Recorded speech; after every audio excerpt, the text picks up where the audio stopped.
Good morning. आज हम वृत्ताकार रेखा चित्र का एक और क्वेश्चन हल करेंगे। इसमें प्रश्न क्या है, जसपुर के एक विद्यालय में कक्षा 6वीं से कक्षा 10वीं तक पढ़ने वाले विद्यार्थियों की संख्या निम्नलिखित है, इनको वृत्ताकार रेखा चित्र में दर्शाइए। जैसे यहाँ पे दिया है कक्षा 6वीं, विद्यार्थियों की संख्या दिया है 216, 7वीं में 180, 8वीं में 150, 9वीं में 110 और 10वीं में 64 है ना। तो इसको हल करने के लिए सबसे पहले कुल विद्यार्थियों की संख्या हल, कुल विद्यार्थियों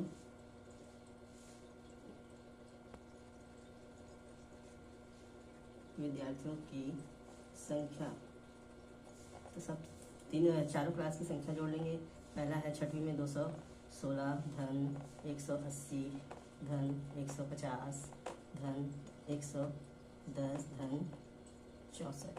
इसका योग करेंगे तो इकाई से जोड़ते हैं तो 4 0 0 0 और 6 4 10 का 0 हासिल 1, फिर 6 दहाई का 6 7 7 5 12 12 8 20 20 और 21 और हासिल 22, तो 2 हासिल, फिर 2 सैकड़ा में 1 2 3 4 5 और हासिल करके 7, मतलब 720 विद्यार्थी।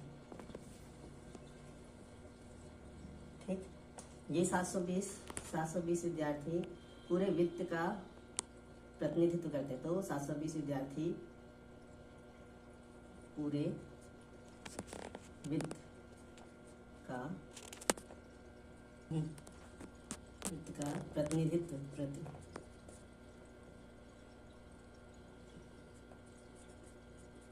प्रतिनिधित्व करता है। मतलब पूरा वित्त कितने का रहता है, 360 अंश का है ना। 360 अंश बराबर कितना होगा, ये 360 अंश का होगा पूरा वित्त। तो अब ये इसमें एक अंश का कितना मान होगा, एक अंश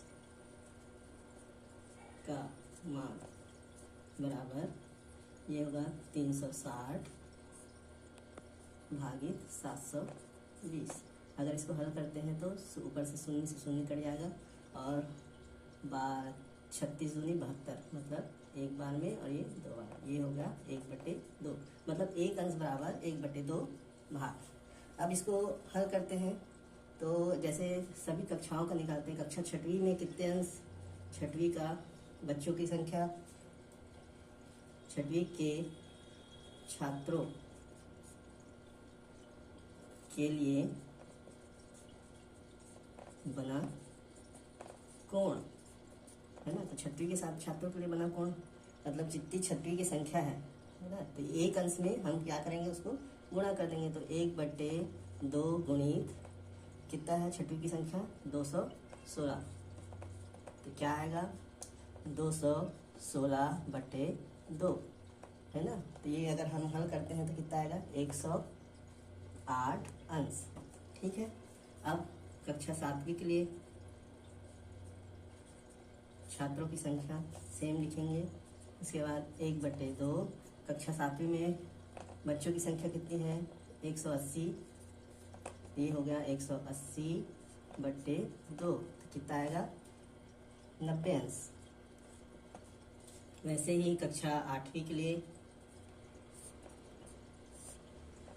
1/2 गुणित कितना है 150 अंश, ये हो गया 150/2, तो ये हो गया 75 अंश। ठीक है, 2 से भाग देते जाएंगे। उसके बाद है कक्षा 9वीं, इसके लिए क्या आएगा 1/2 गुणित 110 अंश, तो 110/2, ये आएगा 55 अंश। ठीक, वैसे ही 10वीं के लिए 1/2 गुणित 64, तो 64/2, तो क्या आएगा 32 अंश। ठीक है, ये हमने जो विद्यार्थियों की संख्या है उसका अंशों में हमने वित्त के कितना कितना अंश बटा है उसको निकाल लिए हैं। अब इसका हम निरूपण वित्त में जो वृत्त बनाएंगे उसमें कितने कितने अंश किसको मिलता है उसका निरूपित करेंगे। ठीक है, देखिए मैंने एक वृत्त बना लिया है। अब इसमें हमने वृत्त के केंद्र से वृत्त की परिधि पर कहीं पर भी एक त्रिज्या खींच लेंगे, है ना। जैसे यहाँ पे मैंने एक त्रिज्या खींच लिया। ठीक है, अब क्या करेंगे, ये त्रिज्या हमारे चांदे की जीरो रेखा है। इसके हिसाब से हमने सबसे पहले कक्षा छठवीं का निकालना है। तो कक्षा छठवीं का कितना अंश है, 108 अंश। तो यहाँ पे हम देखते हैं ये हमारा केंद्र पे रखेंगे 90 अंश वाला, और ये हमारा जीरो रेखा हो गया। ठीक है, अब यहाँ पे देखते हैं ये 90 और 100 और यहाँ पे 8। ठीक है, तो ये हो गया 108 अंश। अब इसको क्या करेंगे, स्केल के द्वारा हम फिर से मिला देते हैं केंद्र से।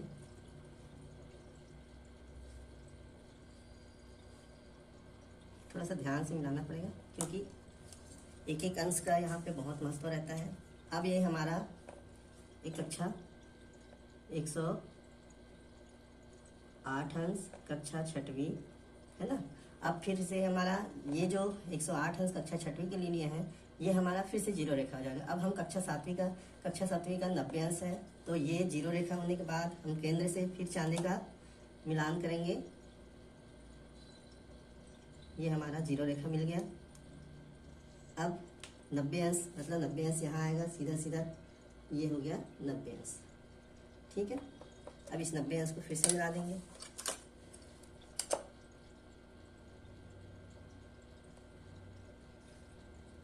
ये हो गया कक्षा सातवीं का 90 अंश।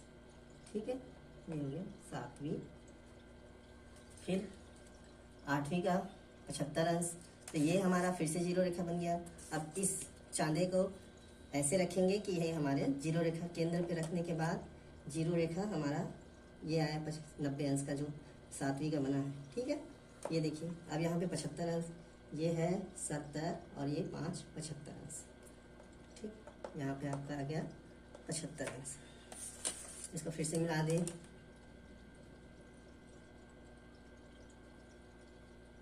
ये आ गया 75 अंश, ये है 75 अंश।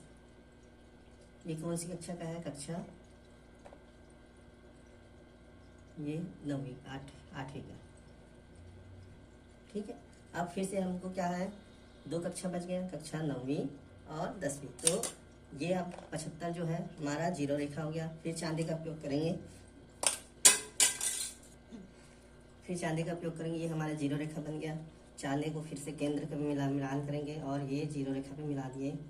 ठीक है, अब हमारा 55 अंश कहाँ पे आया, ये हो गया 55 अंश। ठीक, अब इसको 55 अंश को मिला देंगे।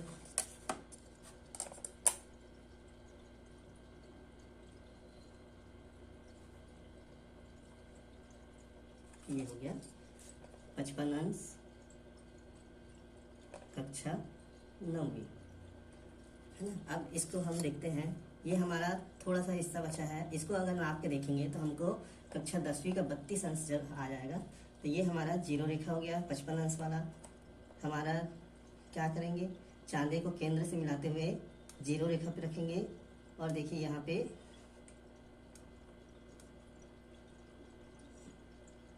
ये देखिए ये हो गया 10 20 30 और ये तो 32 है। हमारा स्केच पेन का उपयोग कर रहा हूँ, इसलिए थोड़ा सा मोटा हो जाता है। जो ये हो गया 32 अंश का कक्षा 10वीं।